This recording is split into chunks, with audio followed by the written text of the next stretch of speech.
ఈరోజు social media పరిస్థితి ఎలా ఉందంటే ఒక విషయాన్ని ట్రోల్ చేయాలన్నా ప్రజల్లోకి అది తప్ప ఒప్ప అనేది కాదు, ఫాస్ట్గా వేగవంతంగా తీసుకెళ్లేందుకు కూడా సోషల్ మీడియా చాలా వేగవంతంగా ఉందని చెప్పుకోవాలి.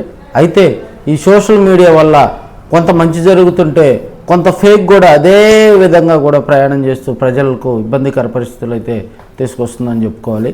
తల్లికి వందనం పథకం మీద కూడా అంతకుముందు దీన్ని వైసీపీ ప్రభుత్వంలో అమ్మఒడిగా కూడా ప్రజలందరికీ ఈ పథకం గురించి తెలుసు. దాన్ని కొన్ని మార్పులు చేస్తూ కూడా చంద్రబాబు నాయుడు ఎన్నికల ప్రచారంలో ఇంట్లో ఎంతమంది పిల్లలైతే చదువుకుంటారో వారందరూ కూడా 15,000 రూపాయలు వాళ్ళ తల్లుల ఖాతాలో కూడా జమ చేయడం జరుగుతుందని చెప్పి కూడా ఆయన చెప్పడం జరిగింది. అయితే దీనికి సంబంధించి కూడా విద్యాశాఖ ఎలాంటి ప్రచారాలు కానీ ఎలాంటి హామీలు కానీ ఇవ్వలేదు, ఎలాంటి ప్రచురణ కూడా చేయాల. ఎందుకంటే చంద్రబాబు నాయుడు గెలిచిన తర్వాత కూడా కేవలం 5 పథకాల మీద మాత్రమే ఆయన సంతకాలు చేయడం జరిగింది. ఆ 5 పథకాలు కూడా దాదాపుగా అన్నీ కూడా సక్రమంగా అమలయ్యేలా కూడా రాష్ట్ర మంత్రివర్గం తెలుగుదేశం పార్టీ ప్రభుత్వం కూడా వేగవంతంగా అంటే కేవలం నెలలోనే 5 పథకాల మీద సంతకాలు చేసి వాటిని ప్రజల్లోకి తీసుకెళ్ళి వాటిని సక్సెస్ చేసేందుకు కూడా తెలుగుదేశం ప్రభుత్వం వడివడిగా అడుగులు వేస్తుంది. అదేవిధంగా తల్లికి వందనం పథకం ఇంకా కొన్ని పథకాలు మనకి చంద్రబాబు నాయుడు హామీ ఇచ్చినట్లుగా కూడా తన మిత్రపక్షమైనటువంటి జనసేనతో కూడా కూర్చొని కూడా విధి విధానాలు రూపొందించేదానికి కూడా కొంత సమయం ఉంది. మొదటగా కూడా మెగా డిఎస్సి మీద కూడా తొలి సంతకం చేయడం జరిగింది. ల్యాండ్ టైటిలింగ్ యాక్ట్ కూడా రద్దు చేయడం జరిగింది.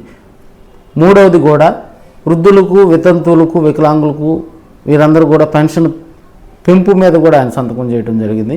4వ సంతకం వచ్చేసి అన్నా క్యాంటీన్ల పునరుద్ధరణకు కూడా ఆయన చర్యలు తీసుకోవడం జరిగింది.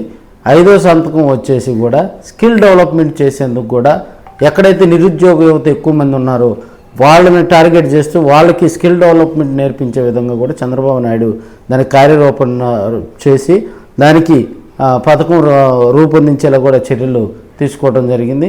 సో కేవలం ఈ 5 పథకాలు మాత్రమే గత కొలువు తీరిన తర్వాత కూడా చంద్రబాబు నాయుడు వీటి వరకు మాత్రమే సంతకాలు చేయడం జరిగింది. కానీ సాక్షి, కొంత సోషల్ మీడియా, కొన్ని ఛానల్స్ పనిగట్టుకొని కూడా అమ్మఒడి, తల్లికి వందనం ఈ పథకాల్లో వ్యత్యాసం గురించి చెప్తూ కూడా తెలుగుదేశం ప్రభుత్వం ఉమ్మడి ఎన్డీఏ కూటమి ప్రభుత్వం మీద కూడా ఫేక్ ప్రచారాలు చేస్తున్నారు.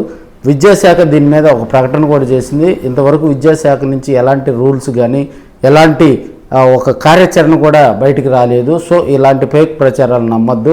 కొంతమంది అయితే అమ్మఒడి, తల్లికి వందనం పథకం వచ్చే నెల నుంచి దాన్ని కార్యరూపం దాలుస్తారు, దానికి మీరు ఇవి వాళ్ళ వ్యూస్ పెంచుకోవటానికి, వాళ్ళ ఛానల్లో రేషియా పెంచుకోవటానికి కొన్ని ఫేక్ డాక్యుమెంట్లు ఇవన్నీ చెప్తా ఉన్నారు. ప్రజలందరూ వాటిని నమ్మద్దని కూడా మనకు విద్యాశాఖ కూడా క్లియర్గా చెప్పింది.